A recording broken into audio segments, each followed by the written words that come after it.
디모데전서 1장 15절부터 19절입니다.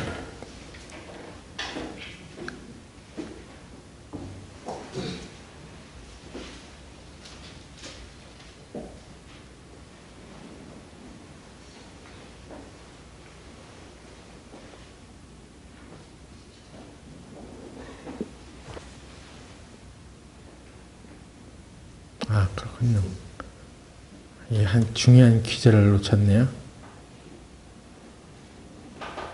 디모데전서 1장 12절부터 19절까지를 봅시다.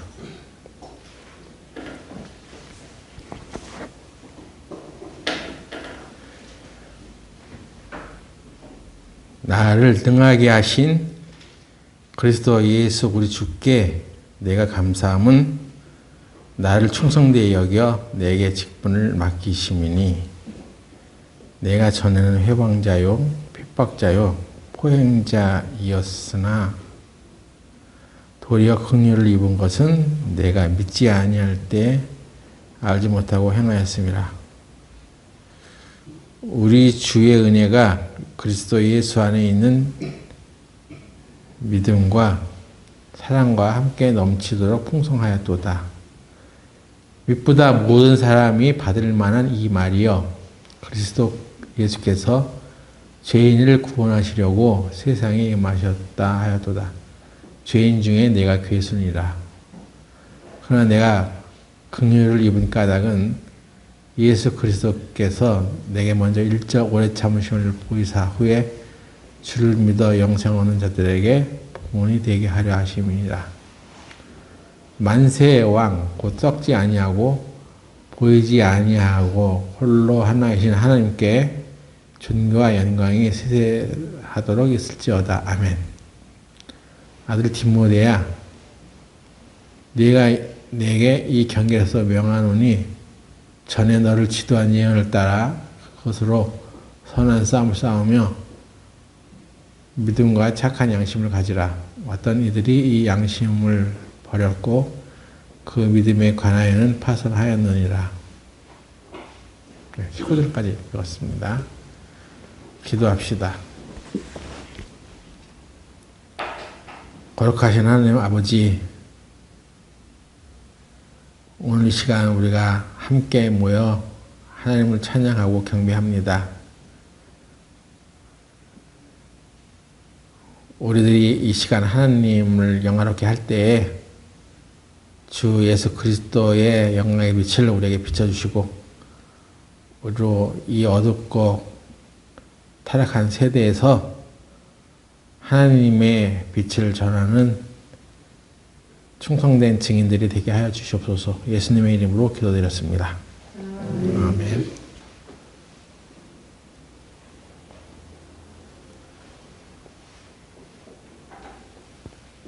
오늘 보던 사람들이 몇 명이 안 보이네.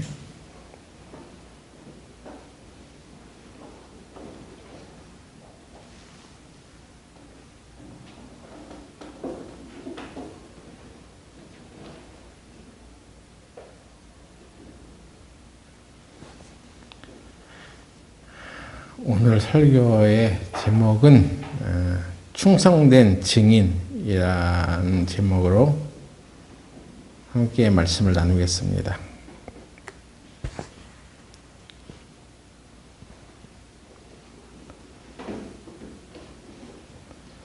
충성된 증인이라는 말을 들으면 어떤 생각이 들어집니까? 어떤 일을 성실하게 하다, 어떤 충직하다, 이런 개념이 떠오르겠죠. 근데 오늘 제가 함께 나눌 충성된 증인이라는 말 속에 들어있는 의미는 충성되다는 것은 자기에게 분부하고 명령한 상관 또는 지시자의 뜻을 따라서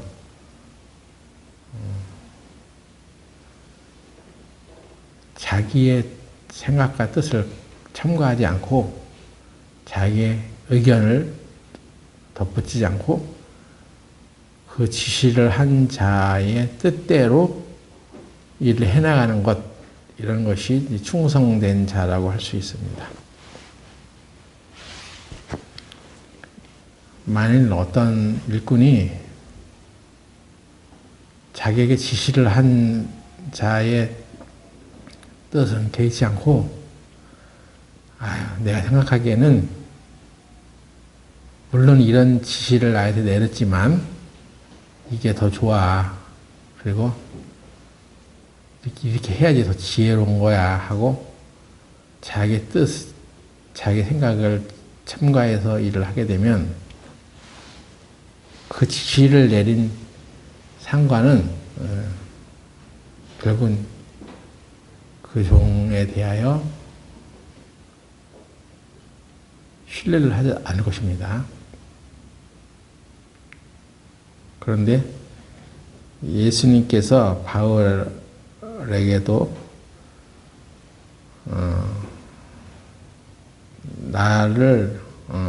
나에게 직분을 맡기신 것은 감사하게도 나를 충성되게 여겼기 때문이시다, 그런 뜻입니다.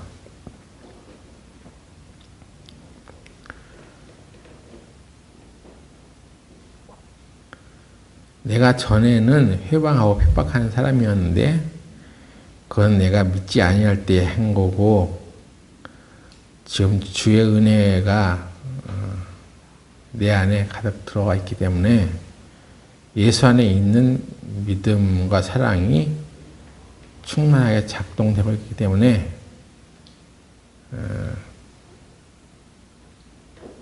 옛날에 내가 아니다. 나를 등하게 하신 그리스도 예수, 우리 주님께 감사하는데 나를 충성되게 여겨서 내게 직분을 맡기신 것이다, 이런 말을 하고 있는 거죠. 그렇다면 충성되게 일하는 사람은 주인이 말하는 대로 그대로 전하는 거죠. 증인은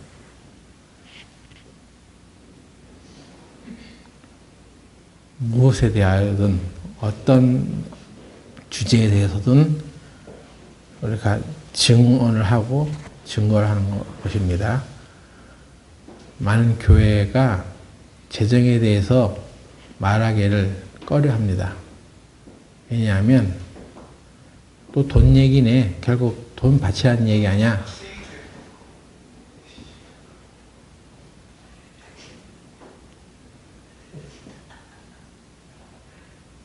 그런 얘기를 오해받을 수 있기 때문에 목회자들 가운데 가급적 돈 얘기를 안 하려고 합니다. 재정 얘기, 또 우리가 지금 증거하는 이 치유에 대한 얘기도 마찬가지예요. 위험한 주제입니다.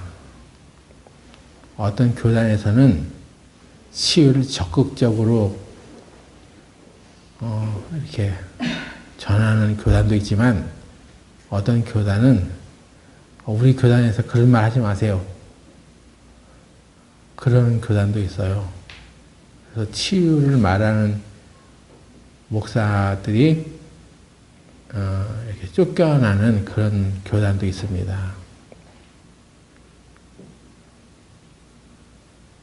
그러면 내가 만일 그걸 진실하게 하나님 말씀대로 깨닫고 이게 중요하다는 것을 사명으로 받은 바가 됐다면 그 사람들의 평가가 뭐가 중요하겠어요?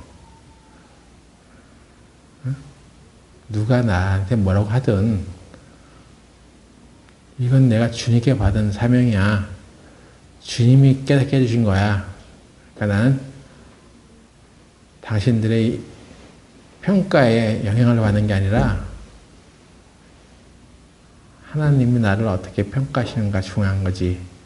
나는 하나님이 말하라고 하는 대로 말하겠어.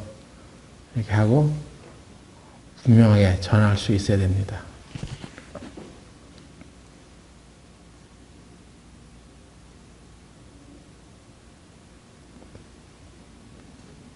그러니까 주님께 다 공통적으로 받은 사명이 있는데 그건 복음을 전하는 일이라고 할 수 있습니다.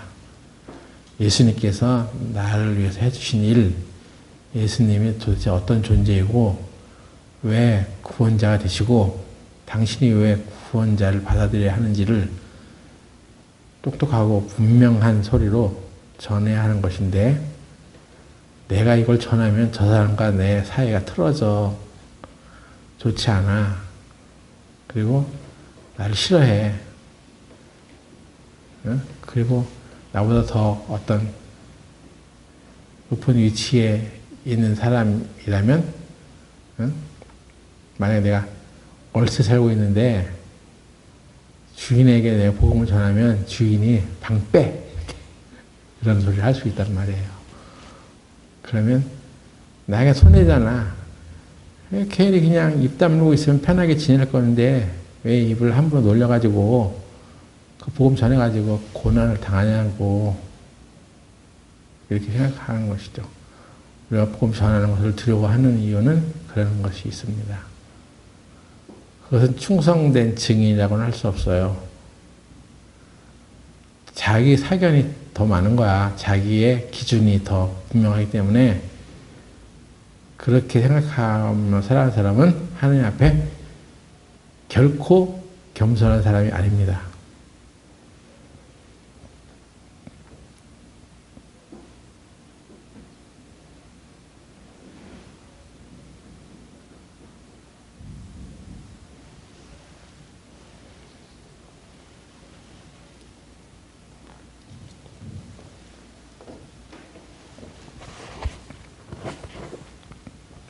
우리가 그동안 이 교회의 건물주 되신 분에게 복음을 전할 수 있는 기회가 꽤 있었는데 에도 불구하고 전하지 못했던 것 중에 하나가 바로 그런 이유가 있어요. 아니 교회가 건물 이거 새 들어서 들어오더니 주인이 나한테 예수 믿으라고 하네. 너희들끼리 잘해. 딴 데 가서 하고 이 교회 건물 내놔. 이렇게 해버릴지 몰라요. 그러니까 아유 문제 일으키지 말자. 그냥 좋은 게 좋은 거고 다 대한민국에 종교의 자유가 있는데 뭐 굳이 우리가 복음 전해가지고 문제 일으키냐. 그냥 본인이 마음이 낮아져서 스스로 찾는다고 하면 모르는데 믿지 않겠다는데 뭐 굳이 그렇게 얘기해 하고 그런 인간적인 생각이 들 수 있겠죠? 그런 면에서 만약 우리가 그렇게 생각해서 전하지 않았다면 우리가 겸손한 게 아니란 말이에요. 위에 계신 하나님께서 살든지 죽든지 복음을 전해 했으면 그걸 명령처럼 받아들이고 그게 내게 어떠한 해가 끼치든 간에 상관없이 복음을 전했어야 되는데 내 위신 살리려고 내 평가를 높게 받으려고 우리 교회에 해를 끼치지 않는 결과도 얻으려고 말조심한 거죠. 응? 그러니까 그냥 엄밀히 말하면 하나님의 뜻을 따른 것이 아닌 것입니다. 여러분들이 자녀들에게 올바른 충고를 못하는 이유는 내가 자녀한테 괜히 바른 소리 해가지고 자녀랑 나랑 틀어지면 어떻게 해. 그러면 골치 아프잖아. 그러니까 그냥 입 다물고 살아. 속 세게도 그냥 입 다물고 있자 하고 그냥 무건하며 살아가게 되면 저와 여러분은 자식에 대하여 분명히 말씀하신 하나님의 계명 증언을 충실하게 전한 충성된 증인은 아니란 말이에요.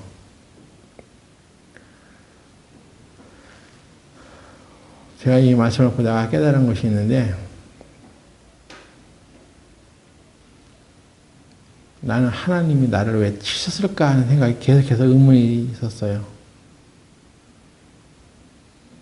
건물 주인이 CCTV로 나를 보고 있었던 거예요. 저 주차장 뒤쪽에. 근데 어느 순간에 내가 사라졌다는 거예요. 그래서 자기 아들에게 야, 저 목사님이 사라졌어. 갑자기 어디로 갔어. 밑에 내려가 봐. 무슨 일이 벌어졌나 봐. 그렇게 했던 거죠. 근데 내가 갑자기 사라진 것은 주차를 하고 이미 앞에 나와서 이제 걸어갔는데 걸어가다가 몇 발자국 하고 그냥 푹 쓰러진 거예요. 그때 이제 뇌출혈이 일어난 거죠. 그래서 내가 다시 일어나가지고 몸이 왜 이래? 하고 걸어가려고 하는데 또 쓰러진 거예요.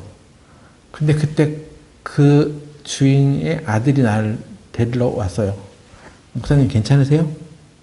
나 괜찮지. 근데 왜 내 몸이 왜 이래? 한번 올라가 보세요. 차에 왼발을 들어서 디디세요. 그러는데 왼발이 안 올라가는 거야.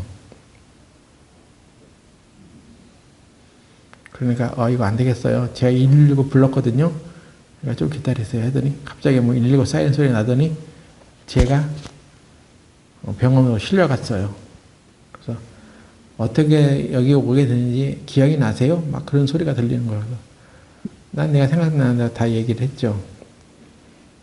결국 나를 일찍 발견한 이 건물의 주인장이 내 생명을 그래도 연장시킨 것입니다. 일찍 발견해서 치료를 받게 했으니까. 나는 그 아들이 나를 발견한 줄 알았더니 주인장이 나를 발견했더라고.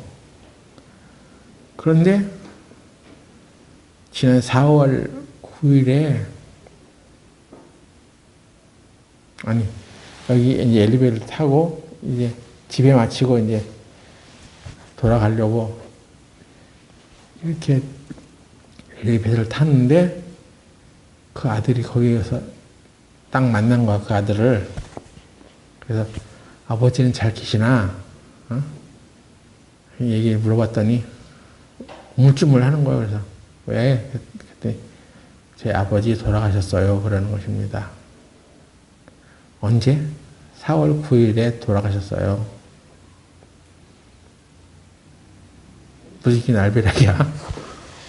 그 사람은 CCTV로 나를 지켜보다가 내가 쓰러지는 거 보고 나를 빨리 건진 사람인데 왜 자네 아버지가 돌아가셔? 하고 나중에 또 이렇게 알아보니까 이 주인장이 우리가 전하지 않았어도 그 아들을 통해서 복음을 전해 듣고 자기 친구가 교회를 다니는데 영통 어딘가에 다니는데 그 친구를 소개시켜줘서 그 친구의 교회 목사님이 복음을 전해준 거예요. 그래서 이 사람이 구원을 받으셨어. 그래가지고 췌장암 3기였나 4기였나 거의 말기였어요. 그래서 이 췌장암 뭐 고치기 힘들다고 했는데 어느 날 그냥 머리카락이 다 빠져가지고 아주 흉측한 몰골을 하고 있더라고. 그래서 어디 아프세요? 그랬더니 나 췌장암이요. 그런 거여서 예? 그건 또 어떤 병인데 했더니 뭐 쫙 설명을 하더라고. 그래서 제가 말한 적이 있어요. 그거요. 의학적으로는 좀 세상 사람들이 불가능해 보인다 해도 하나님은 병을 고치시니까 하나님 만나라고 하는 기회인 것 같아요. 실망하지 마세요. 우리가 함께 기도합시다. 그렇게 말해준 적이 있습니다. 주인은 내가 그 말 한 것이 고마웠는지 그 뒤로부터 계속 우리 교회를 이제 들여다보고 혹시 우리 중에 누군가가 자기에게 하나님 말씀을 전해주러 오지 않을까 하고 기다렸던 것 같기도 하고 그렇습니다. 하여간 그는 복음을 전해 듣고 이제 내가 어떻게 천국 갈 수 있는지를 알았습니다. 그리고 지금 나는 너무나 행복합니다. 지금 당장 죽어도 나는 천국에 갈 수 있어요. 그렇게 간증을 하는 것입니다. 참 신기한 일이다. 그럼 누가 복음을 전한 것 같아? 그 사람의 힘이라고 생각되지 않았어요. 우리가 평소에 우리가 복음을 전할 수 없는 곳에 있는 사람들에게 복음을 전하려면 우리가 갈 수는 없으니 너희는 추수하는 일꾼을 청하라 하는 말씀이 생각나서 추수할 것은 많되 일꾼이 적으니 추수할 주인에게 청하여 추수할 일꾼들을 청하라 하는 그 기도 생각이 나서 우리가 언젠가 한번 같이 기도한 적이 있어요. 근데 실제로 그렇게 된 거죠. 우리가 복음을 전하지 못했지만 그 아들을 통해서 하나님의 말씀이 있는 교회에 그래도 연결이 되어서 복음이 전해진 거죠. 그리고 자기는 이제 죽어도 여한이 없습니다. 그러는 거예요.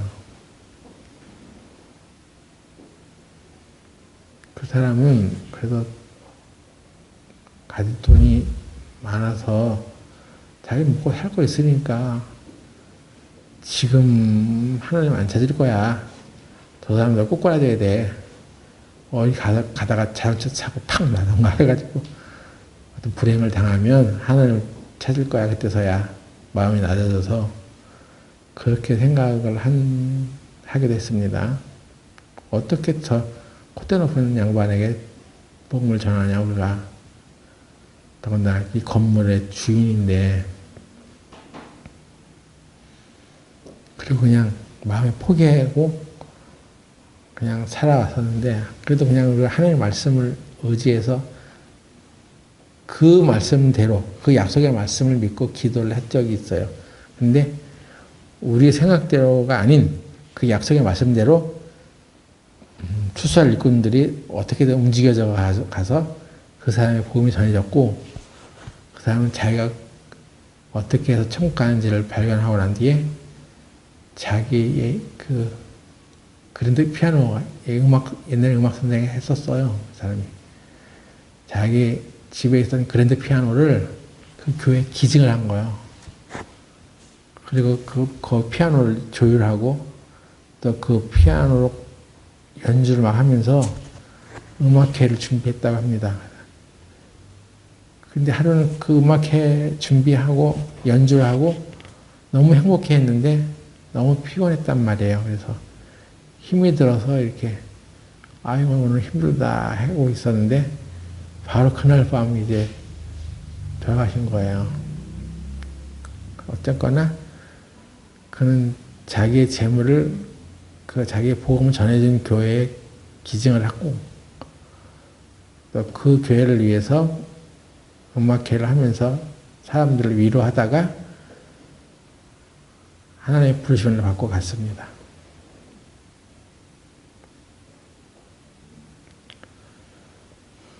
이거 자꾸 또 병원 얘기하면 안 되는데 제가 그 소식을 전해듣고 그날부터 시작해가지고 아침까지 눈물이 나는 거예요. 날 치료 담당하러 오신 선생님이 있는데 오늘은 왜 이렇게 저기압이죠? 응? 눈을 떠보세요. 한상님 눈 떠보세요. 눈을 못 뜨겠는 거예요. 그와 내가 이렇게 지냈던 지난 날들을 그리고 내가 가게 가서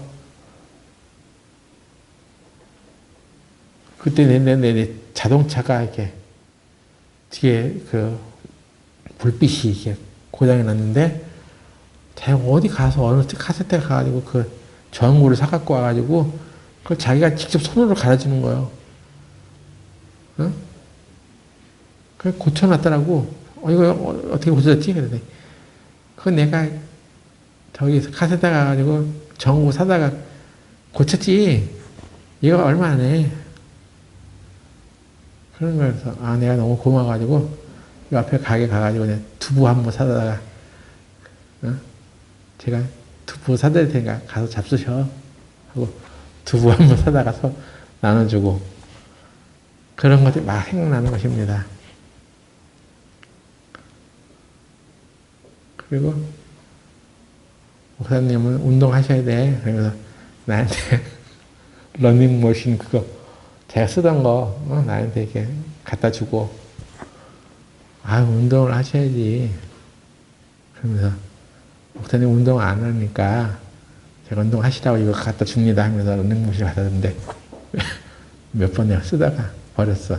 고장나고. 고장이 난 거야.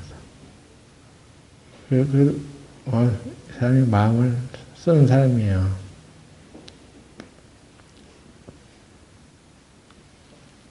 그래서 늙음하게 우정이 생긴 거예요, 그 사람하고. 그래가지고 내가 이렇게 엘리베이터 타고 다니는 거 보면, 목사님, 걸어서 다녀야지. 무슨 엘리베이터를 타고 가. 그럼 나는 이제, 이 양반아, 내가 지금 비싼 월세 내고 이 건물에 있는데 엘리베이터 타고 다녀야지. 내가 왜 걸어 다녀?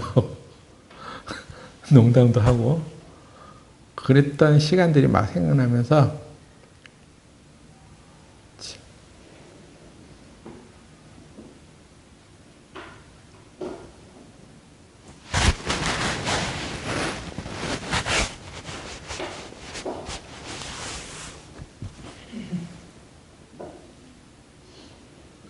그 사람이 보고 싶어지는 것입니다.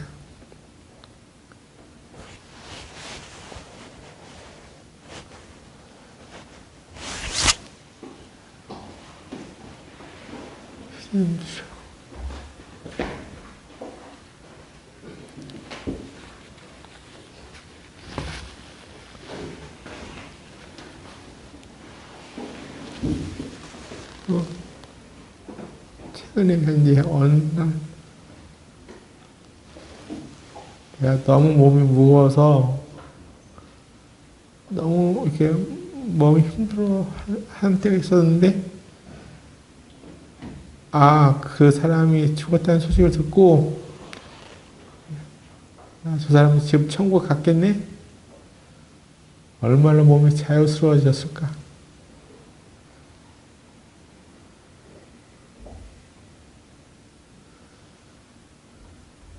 부럽더라고, 그 사람이.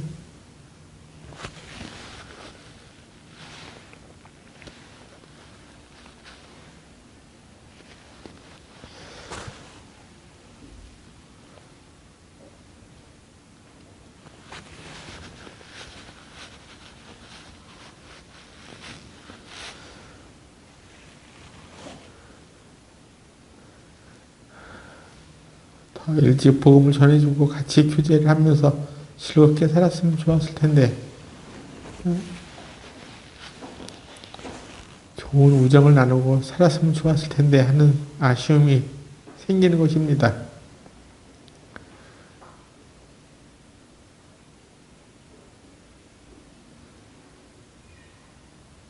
나는 지금 진짜 한 마리 나비처럼 자유롭게 홀홀 날갯짓을 하고 걸어가고 싶어요.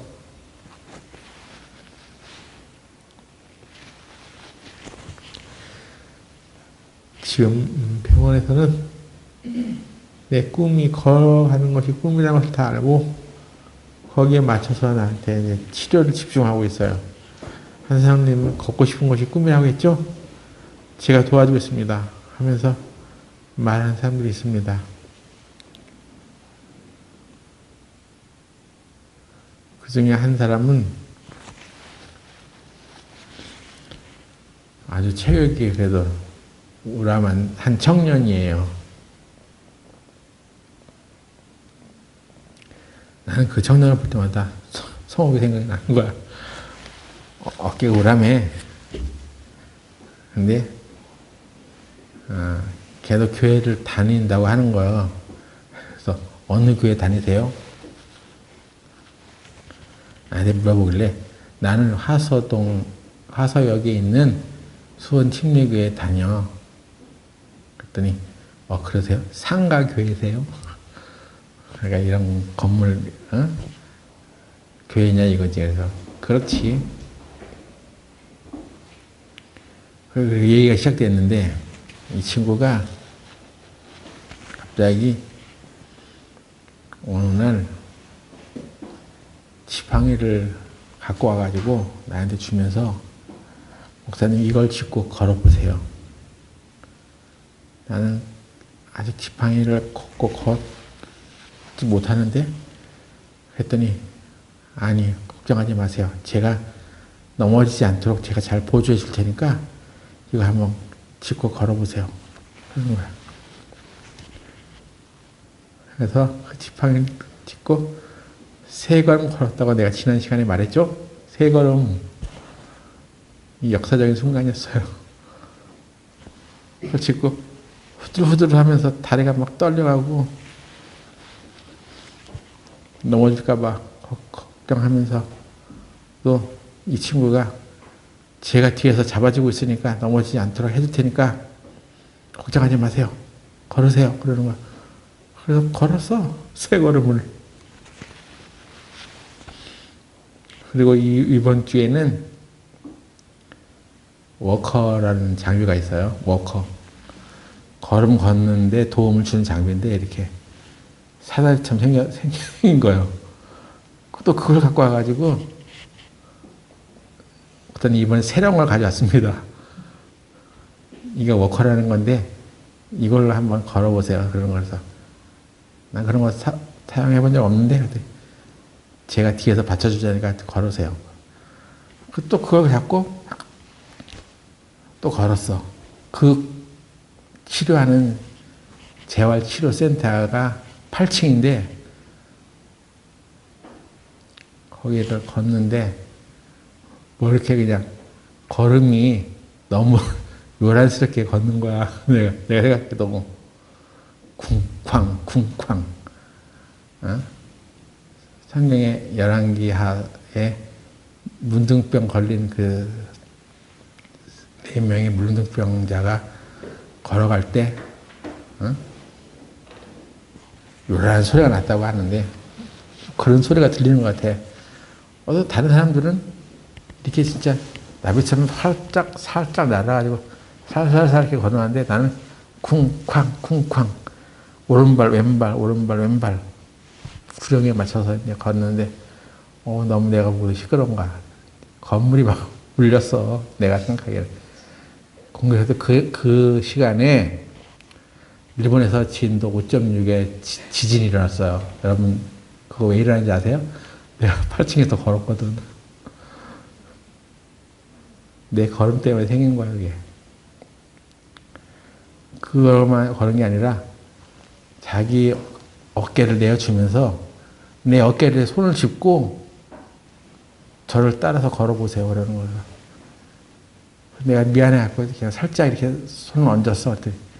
아니, 그렇게 하지 마세요. 손을 꽉 쥐세요. 제 어깨를 꽉 쥐세요. 그걸 잘못 쥐면 미끄러지니까 꽉 쥐고 저를 따라오세요. 하면서 자기는 뒷걸음 치면서, 걸음을 내가 다 이렇게 주시하고 있으니까 앞만 보고 걸으세요. 그러는 거. 앞만 보고 걸으라고? 지금 내 앞에서 이 발걸음이 어떻게 그냥 이게 접질릴까봐 또는 어떻게 스텝이 꼬일까봐 걱정스러운데 그런 말을 해. 그런데 얘가 베드로도 물을 바라보다가 빠졌다잖아요. 내가 목사 때도 나를 가르치는 거야. 그러니까 밑을 바라보지 말고 저 멀리 쳐다보고 걸으세요. 그러는 거라서. 얘가 하나님이 그리스도의 마음을 주셔서 얘를 나한테 붙여줬구나. 감사 생각하고 제가 그때 팍 떠올린 말씀이 너의 앉고 일어섬을 하나님이 통촉하시리로다. 그 말씀이 갑자기 떠올랐어요. 그래. 내가 지금 앉고 일어서는 것을 하나님이 통촉하시지. 그리고 한 발 한 발 이렇게 인도에 따라서 이제 걷고 걔 뒷걸음 치면서 이렇게 나를 리드하고 그래서 그 병실을 이 끝에서 저 끝까지 중앙을 그냥 통과를 해버린 거야. 이게 내가 바라던 일이 이루어진 것입니다. 내가 병원에 입원하면서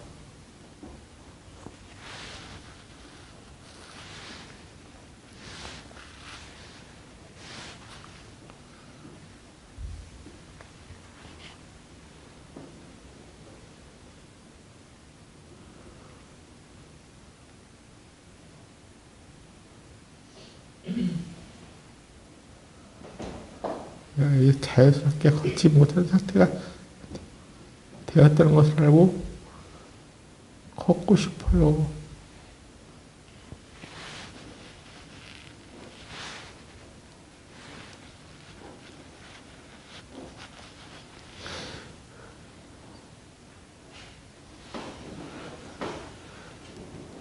그 기도가 이루어져서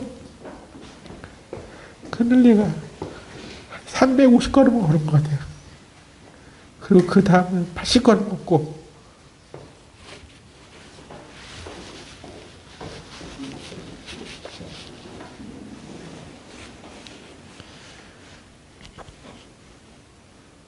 그러고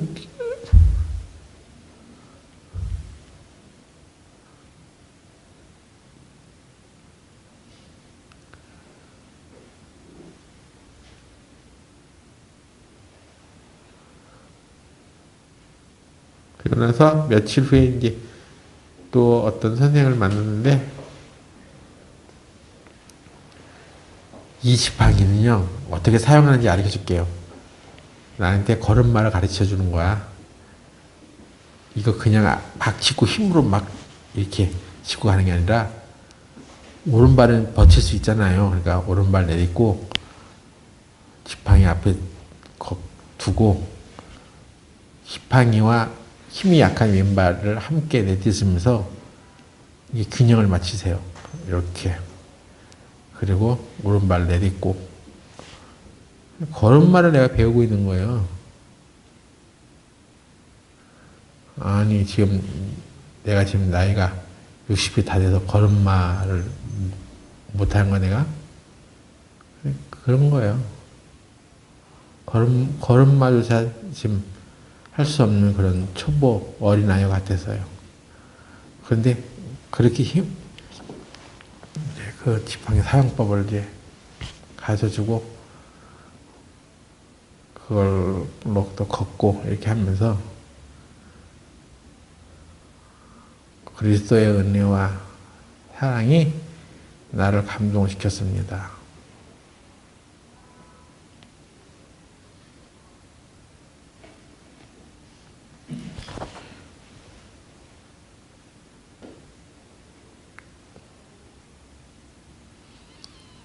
근데 하루는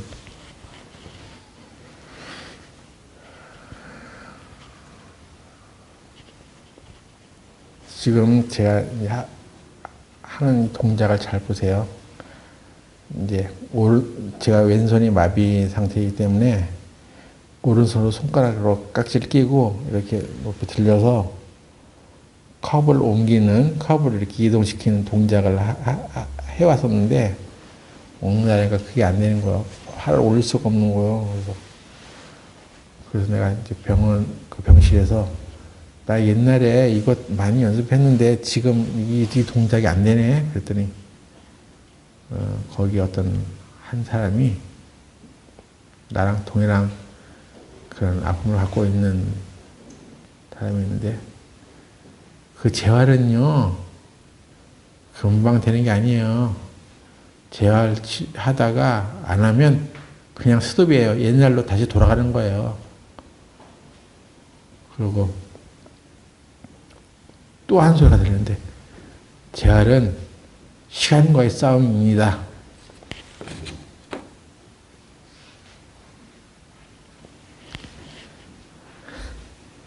시간과의 싸움이에요. 그거 금방 되지 않아요. 그런 말하는 거예요. 재활 치료는 시간과의 싸움이다. 계속 꾸준히 해야 된다. 그런 얘기였습니다. 나는 그 병실에서 나는 4월달, 5월달에 걸을 거야. 내가 공견하게 그냥 막 얘기하고 다녔거든요. 그랬더니 그걸 듣고 있다가 그 중에 어떤 병자가 그래, 그렇게 일찍 가면 좋지, 일찍 일어나면 좋지. 그런데 그게 그렇게 쉽게 치료되지 않을걸? 재활치료는 시간과의 싸움이에요. 꾸준히 계속 하셔야 됩니다. 그렇게 충고해 주는 것이었어요.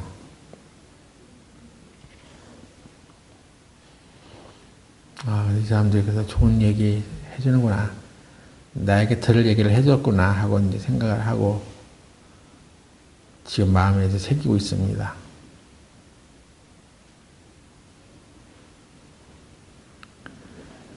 근데 이제 진짜 예, 본론은 이제부터 본론이네. 여태까지 말했잖아요.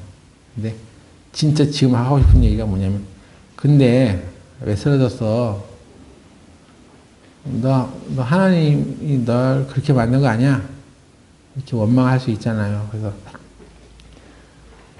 그럼 네가 목사이고 하나님 말씀 치유 그런 거 잘 안다며 왜 쓰러졌어? 이건 100% 고혈압이야. 이게 건강관리 아닌 거 아니야? 이제 질문이 이제 들어오죠. 그래서 하나님께 물었어요. 근데 하나님, 나는 왜 쓰러졌어요? 그랬더니 하나님께서 어제 이제 또 제게 말씀을 하셨어요. 신기하죠? 밤에 꿈속에 내가 너를 그렇게 한 게 아니야. 너는 남들이 하기 싫어하고 껄끄러워했던 치유를 말한 애야. 그게 하나님 보시기에 충성된 거야. 너는 치유를 누구한테 말해서 어떤 교단에서 말하면 우리 교단에서 그걸 받아들일 수 없습니다. 당신 그런 얘기 하지 마세요. 왜 굳이 그런 얘기 해가지고 평지폭파 일으킵니까? 이렇게 말을 들을 수 있었는데 너는 예수님께서 우리를 병을 고쳐주셔서 하는 얘기를 눈치 보지 않고 전했어. 아이, 그랬더니 사단이 너를 해방한 거야. 사단이 너를 친 거야. 네가 사단을 대적하고 거기 굽히지 않고 너는 치유를 말했기 때문에 치유에 대해서 사단의 공격을 받은 거야. 그런 음성이 딱 들리더라고. 그런 얘기가 맞습니다. 내가 지금 하고 있는 어떤 일들에 사단의 저항을 받지 않고 있다면 그건 사단과 같은 방향으로 길을 가기 때문이라는 거죠. 예? 사단은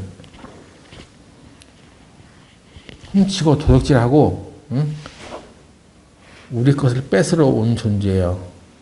근데 예수님은 우리에게 생명을 주고 더 주고 풍성하게 주려고 오신 분입니다. 이 치유를 말한 선교사들이나 목사들 가운데 은근히 병으로 죽은 사람들이 꽤 많아요. 예? 저는 그냥 치유를 선포한 사람이 왜 저는 병으로 죽어? 병도서 죽은 사람이 은근히 많다니까. 저 사람은 못 깨달았나? 그냥 입만 살아서 그런 얘기 한 건가? 그런 생각이 들 정도요. 그게 뭐냐면, 그게 바로 사단의 공격을 받았다는 얘기죠. 야, 이 사람 가만히 뒀다가는 치유의 비밀을 말해버리겠네. 전파하겠네. 그러면 내가 할 일이 없잖아. 해가지고 사단이 하나님의 뜻을 분명히 전하는 사람들을 치는 거예요.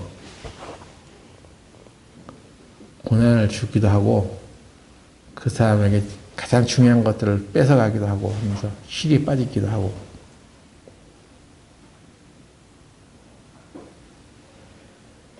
그래서 우리 경장님 선수도 하나님이 병을 준 게 아니에요. 사단이 주는 거예요. 뭔가 좀 열심히 해보려고 하고 하나님 뜻대로 살아보려고 하니까 일단 너 한번 당해봐 하고 이제 어려움을 주는 것입니다. 그때 우리가 정신을 차려야 돼.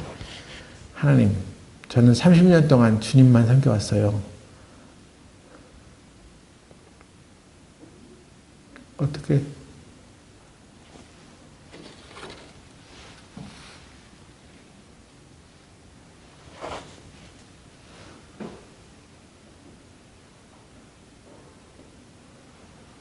나한테 이럴 수가 있어요. 이렇게 원망할 수 있는데 그때 하나님께서 말씀하는 거야. 내가 너가 미워서 그런 게 아니야. 무슨 죄가 있어 그런 게 아니야. 야, 고난을 아무나 받는 줄 알아? 응? 훈련되지 않은 사람은 받지도 못해. 그나마 그걸 견딜만 하니까 내가 너한테 허락한 거야. 견딜만 하지 못한 사람은 조금만 얼음이 생기면 도망쳐버려. 근데 넌 열심히 살았잖아. 그리스도를 위해서 살았잖아. 네가 그렇게 하나님과 진실한 사귐을 통해서 넌 내면에서 믿음을 키워왔잖아. 네가 그런 견딜 만한 믿음이 있다고 내가 보기 때문에 사단이 너를 공격해도 넌 쓰러지지 않아. 라고 생각하기 때문에 그렇게 둔 거야. 너가 충성된 증인이기 때문이야. 충성되지 않았다면 내가 그런 일을 너에게 시켰는데도 네가 그런 거 안 한다면 너를 충성되게 여겨서 직분을 너에게 주겠어? 오, 그런 거야.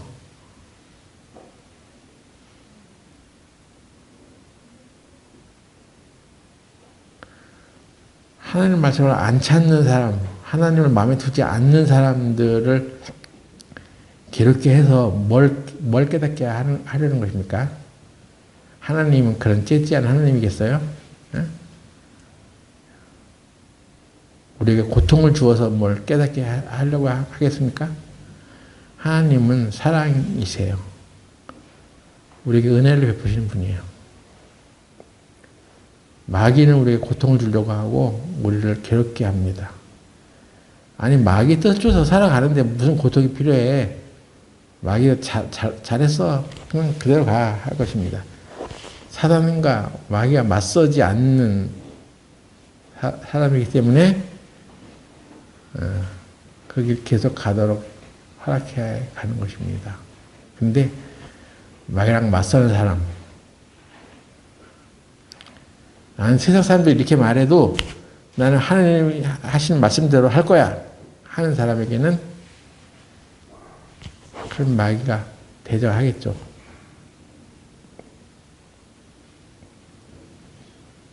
하나님이 너는 믿지 아니하는 자들과 멍해를 같이 하지 말라고 분명히 말씀하셨죠. 근데 아니 자기가 믿지 아니하는 자들과 멍해를 맺는 것을 아무렇지 않게 생각해. 응? 그렇게 하면 누가 맡겠어요, 그걸.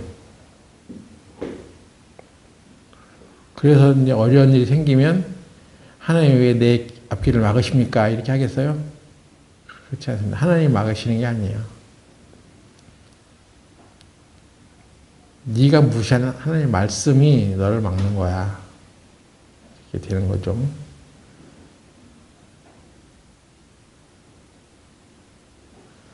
그래서 나는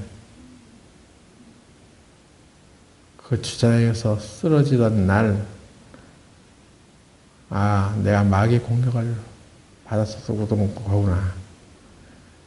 내가 치유를 말하지 않았다면, 응? 예수님은 우리 질병도 치유하셨습니다.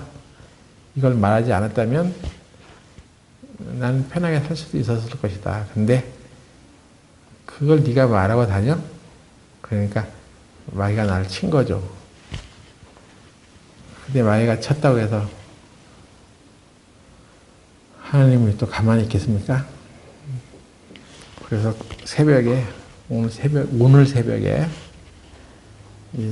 그 실내용 자전거를 타러 또 새벽 5시 반에 나갔어요.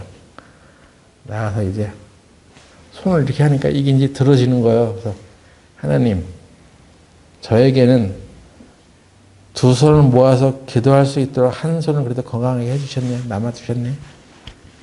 그래서 한 손을 깍지를 끼고 이렇게 있는데 옆에 사람이 갑자기 고개를 푹 숙이고 있는 거예요. 누군지 모르겠는데 왜 그런가 했더니 그 사람이 그 자리에서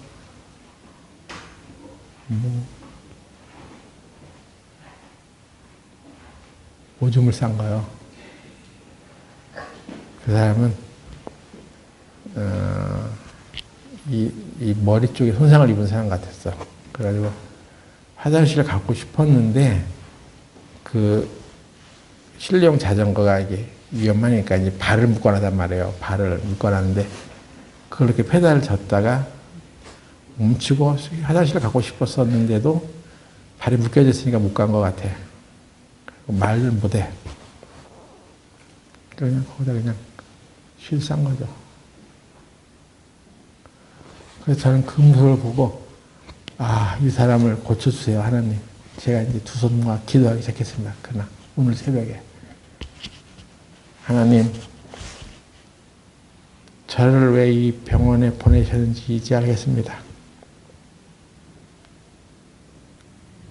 이 병원에는 마귀의 공격을 받고 고통 중에 있는 사람들이 많아요. 오늘따라 이렇게 비도 막 오는 것 같은 분위기고 침울했어요. 아주.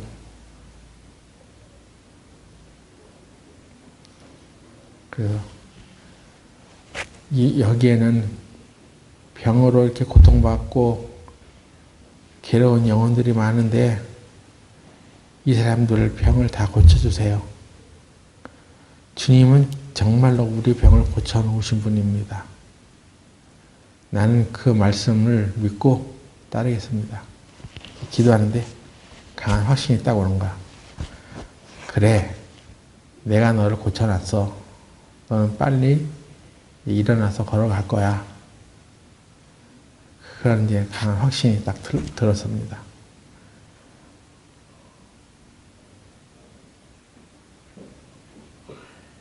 왜요? 또 시간이 많이 지났습니까? 하나님의 말씀대로 사는 자들에게는 고난이 따릅니다. 그들은 충성된 증인들이기 때문에 그래요. 하나님의 말씀대로 하지 않는 사람은 어려움이 주어질 이유가 없겠죠? 여러분은 편하게 살 수도 있습니다.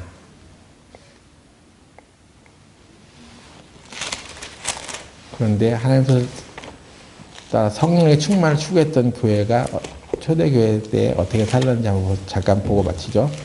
사도행전 3장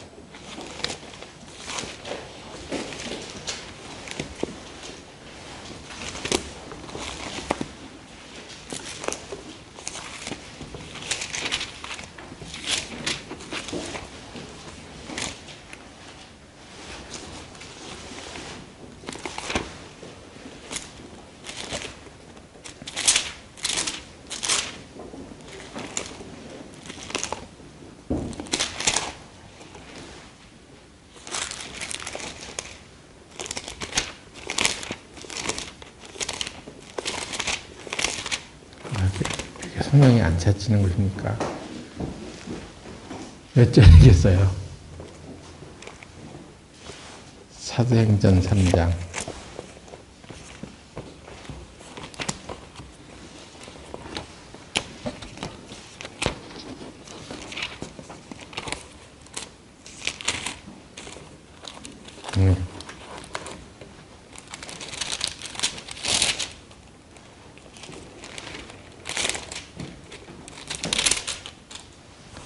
아, 4장 볼게요. 사도행전 4장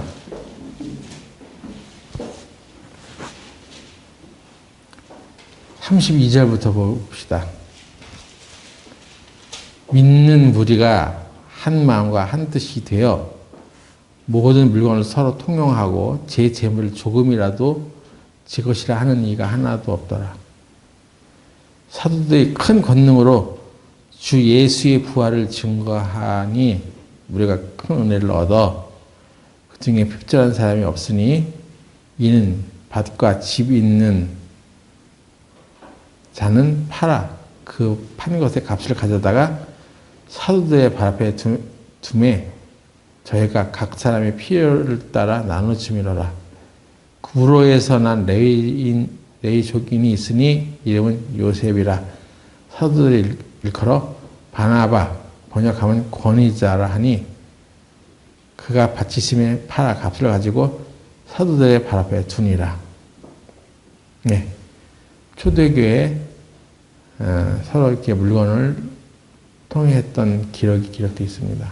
여러분 이거 읽을 때마다 부담되세요? 어? 아유 또 이 말씀을 또 왜 꺼내? 그냥 내가 세상에 조금 갖고 있는 거 좀 갖고 편하게 살게 내버려두지 이런 얘기를 왜 해? 그리고 이렇게 살면 큰일 납니다. 무슨 공산주의도 아니고 이 시대에 그렇게 살라고 가르치면 큰일 납니다.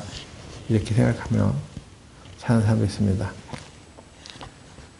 구브로에서 난 레위족인인데 그 사람이 바나바래요. 번역하면 권위자. 권위자, 바나바가 권위자라는 뜻인데 권위자라는 뜻은 제가 죄송하지만 영어를 좀 쓸게요. 권위, authority, 무슨 권위를 가지고 어떤 사람에게 군림을 할 수 있는 권력을 가진 자라는 뜻이 아니에요. 권위자라는 얘기는 바나바,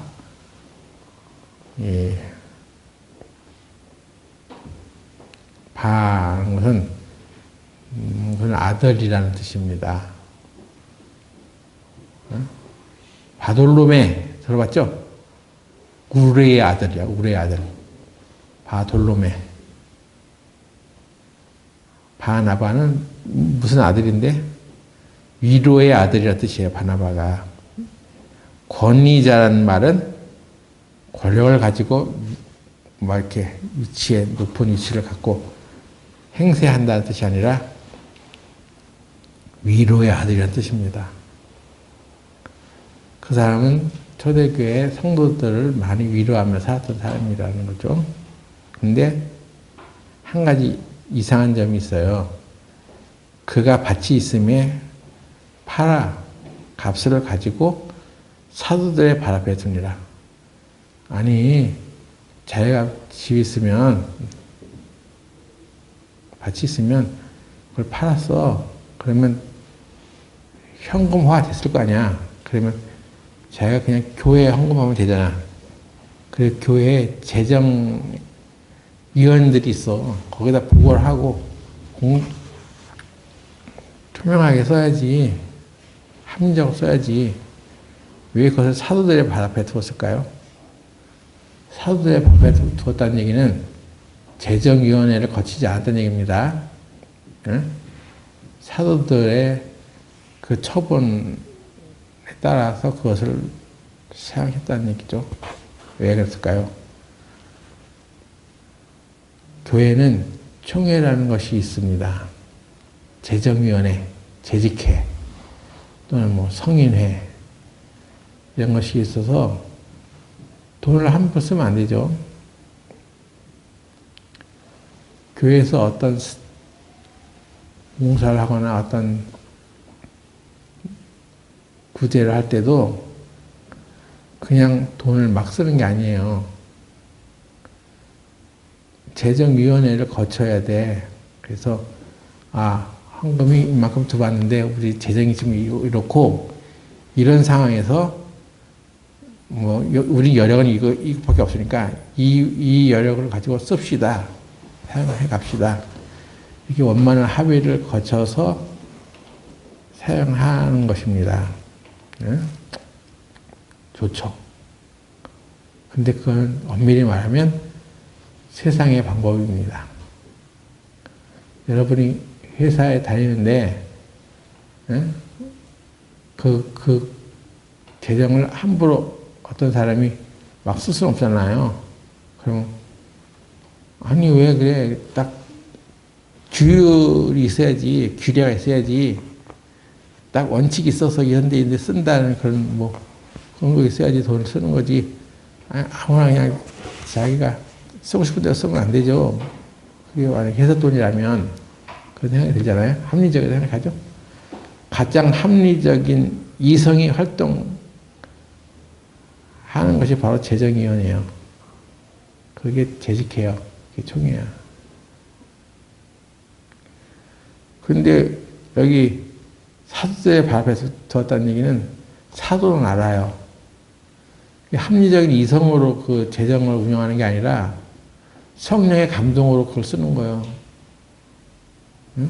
우리 교회에 어떤 분이 좀 슬픔에 당한 상태에 있었었는데 교회에서 회의를 했어. 그 사람을 어떻게 도울 것이냐. 했더니 합리적인 이성들이 소리가 들렸습니다. 왜 돈으로 사람을 살려고 합니까? 라고 말하는 사람이 있었어요. 응? 왜 돈으로 꼭 줘야 돼? 돈으로 도와야 돼? 그냥 뭘 갖다 주면 되잖아요. 그런 사람도 있었어. 합리적인 이성이 활동하면 진짜 도와야 할 일이 생겼을 때 성령의 감동으로 은혜로 돕게 되지를 못해요. 사도들의 발 앞에 섰다는 얘기는 성령의 감동으로 그 교회에서 가장 필요한 부족한 어떤 일을 당한 사람에게 바로 전달해 주는 거예요. 이건 재정위원회를 거친 그런 게 아니에요. 여러분들이 이제 앞으로 교회에 어떤 일들을 의논할 때 우리 형제들도 유념해 주시기 바라요. 여러분들이 모여서 합리적인 이성으로 어떤 결정을 내릴 수 있어요. 근데 사실은 하나님을 대적하는 결정을 내리는 것일 수가 있어요. 사도들은 누구냐면 자기의 모든 삶을 하나님께 바친 사람들이에요. 어디로 가든지 주님을 위해 살고 주님을 위해 죽겠다고 하는 각오를 한 사람들이에요. 아무나 사도가 될 수 없습니다. 그래서 사도는 알아요. 어떤 사람이 어떤 아픔에 있는지 그걸 본다니까요. 합리적인 이성으로는 보이지 않는 눈이 성령의 감동으로 보입니다.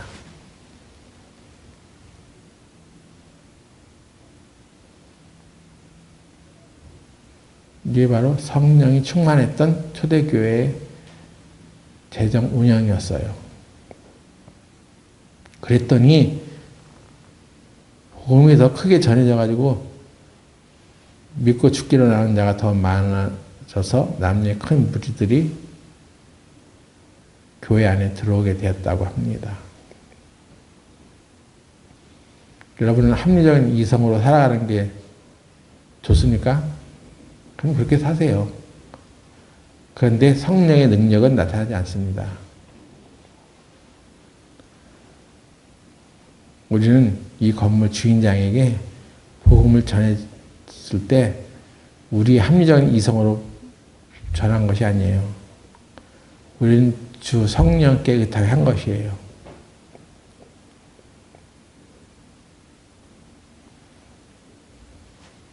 나는 지금 이 병이 하나님께서 왜 나에게 이런 시련을 주셨는지를 알았어요. 내가 하는 말씀대로 살지 않으면 챙기지 않을 수도 있었던 것을 내가 하는 말씀대로 살았기 때문에 마귀의 공격을 받던 거라면 기꺼이 감수하겠어요. 마귀를 대적하겠어요. 마귀야 물러거라. 예수님의 이름으로 명하노니 내게서 떠나가라. 외칠 것입니다.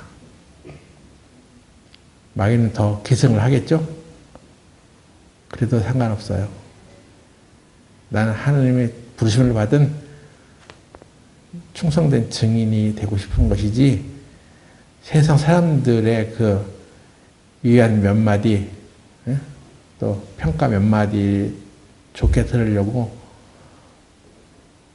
그거 인기를 구걸하면서 살고 싶진 않아요.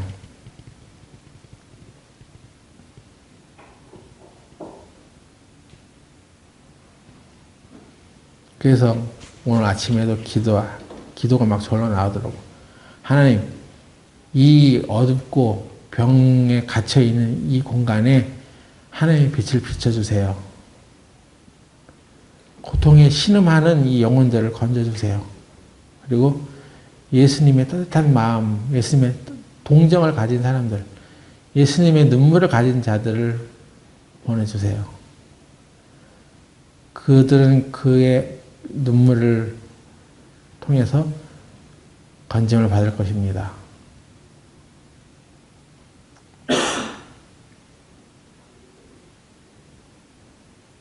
여러분의 삶에도 예수님의 눈물이 나타나는 역사가 일어나기를 바랍니다. 기도하고 마치겠습니다.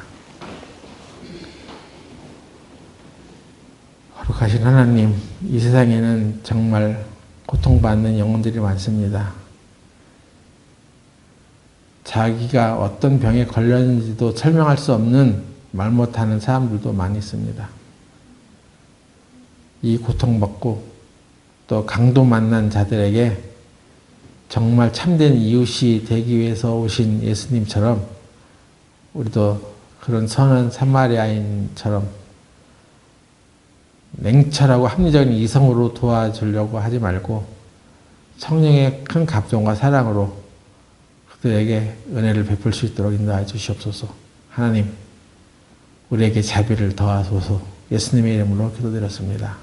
아멘.